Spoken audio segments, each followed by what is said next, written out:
Shalom, peuple de Christ, c'est votre sœur Esther.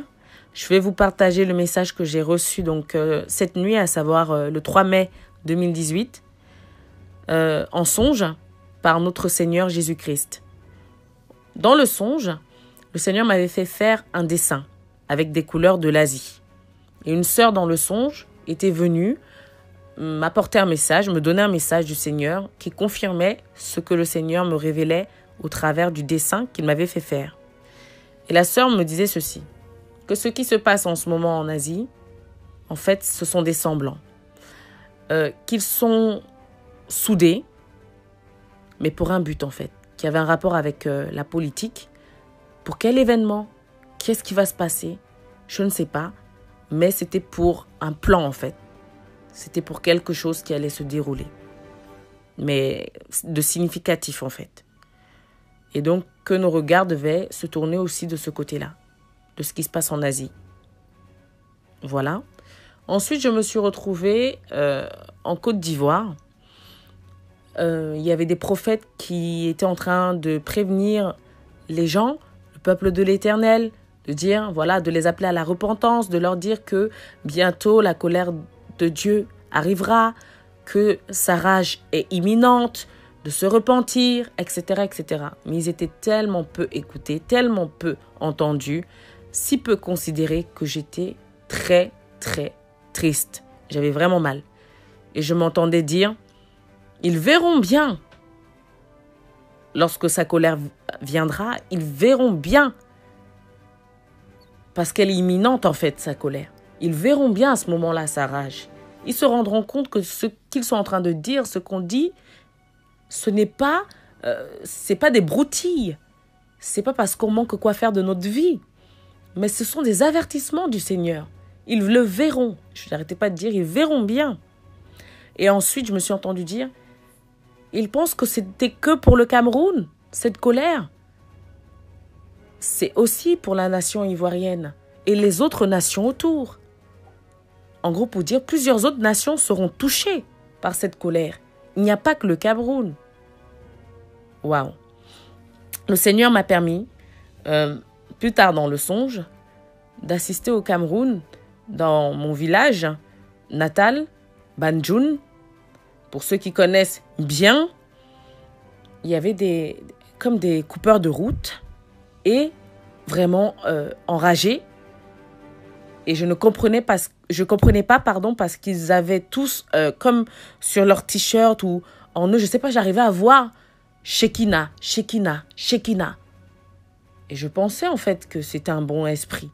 Je pensais en fait que c'était pour quelque chose de bien, même si j'avais peur, puisque bon, je les voyais là avec des machettes ou je ne sais quoi. Enfin, je voyais bien que quelque chose se passait, j'étais terrifiée. Mais comme je voyais Shekinah, il me semblait que c'était peut-être pour Dieu ou quelque chose de... Voilà. Et en fait, non, pas du tout. Et quand j'ai commencé à vouloir parler ou penser à Christ, je ne sais pas ce qui s'est passé. C'est comme s'ils m'ont repéré. Et là, j'ai voulu faire comme si de rien n'était et avancer. Mais ils m'ont dévancé. Ils voulaient entrer là où on habite, en fait. Voilà, chez mes grands-parents. Ils voulaient, en fait, entrer là-bas avec cet esprit-là, en fait. Et c'est comme si c'est cet esprit qui les dirigeait, qui les dominait. Car en fait, j'avais aperçu que lorsque des personnes, en fait, ne sont pas... Comment on peut dire ça? Lorsque l'un d'entre eux faisait quelque chose rempli de haine, c'est comme si cet esprit voulait profiter pour le féliciter. Comme s'il le félicitait, plus il avait de la haine ou des attitudes vraiment machiavéliques. En fait, il mettait Shekinah sur son dos. Alors, qu'est-ce que ça signifie? Je vous laisse vous-même interpréter, mais c'était ça. Je vous dis ce que j'ai vu. Il mettait ça, Shekinah, sur son dos. Je ne sais pas si eux, ils arrivaient à voir ce que cet esprit faisait, mais moi, j'arrivais à voir ce qu'il faisait, en fait. Et j'étais vraiment étonnée qu'ils veuillent emmener ça. Ils veulent nous faire croire, en gros, que c'est quelque chose de bien ou qu'on doit être forcé à croire en ça, en fait. Et bref, en la gloire de Shekinah ou je ne sais quoi. Donc, c'était un peu ça. Et c'était terrifiant de voir tous ces coupeurs de route, de voir le climat terrifiant qui régnait en fait. Donc, bien-aimé, le Seigneur, par là, veut vraiment nous faire comprendre que sa colère est imminente pour ces nations. La nation ivoirienne, la nation camerounaise et les autres nations autour.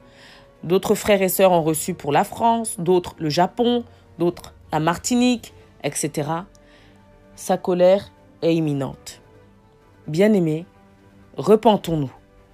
Venons à Christ d'un cœur sincère. Venons à Christ dans l'humilité. Ne nous appuyons pas sur notre intelligence, sur nos a priori, stéréotypes, mais cherchons la vérité et venons à la vérité. Ainsi, Christ nous montrera le chemin et nous donnera la vie, puisqu'il est le chemin, la vie, la vérité. Bien-aimés, c'est ce que j'ai reçu du Seigneur, que je voulais partager avec vous. Voilà, il nous a prévenus. À bon entendeur, salut. Et voilà, que le Seigneur vous bénisse abondamment. Qu'il touche vos cœurs afin que vous receviez ce message vraiment dans son amour. Que vous soyez reconnaissants envers Christ pour ce message, pas envers moi. Je suis une servante inutile, utilisée par le roi des rois, mais par contre envers Jésus-Christ. Parce que oui, merci Seigneur pour tes avertissements. On ne pourra pas dire qu'on n'avait pas été assez prévenus. Oui, Père, car tu as continué de nous avertir. Bien-aimés, écoutez ce message avec le cœur. Je vous en prie. Ne le méprisez pas, ne le rejetez pas, car il vient du Seigneur. Et agir ainsi, c'est comme si on méprisait directement Christ. Mais éprouvez mon esprit, demandez confirmation au Seigneur. Vraiment bien-aimés, sortez de l'occultisme, sortez du paganisme, sortez de l'idolâtrie, sortez de chez les marabouts, sortez des dogmes d'hommes qui ne sont pas du tout conformes avec Christ et Christ crucifié, avec la parole de Dieu. Bien-aimés, le Seigneur arrive bientôt. Le Seigneur arrive rapidement, soudainement, comme un voleur. Alors préparons-nous. Ne jouez pas avec votre salut. N'allez pas blaguer avec le monde spirituel. Ne blaguez pas avec un monde que vous ne maîtrisez pas. Ne blaguez pas avec un maître qui ne se laisse maîtriser par personne. Mais glorifiez le nom d'Élohim. Car il peut vous transformer et faire de vous une nouvelle personne. Comme il m'a transformé et il continue de le faire. Il peut le faire pour vous aussi. Bien-aimés, donnez vos vies au Seigneur. Laissez cette rébellion. Laissez cet endurcissement. Mais ouvrez-lui vos cœurs. C'est tout ce qu'il demande. Soyez bénis au nom de Jésus-Christ. À bientôt.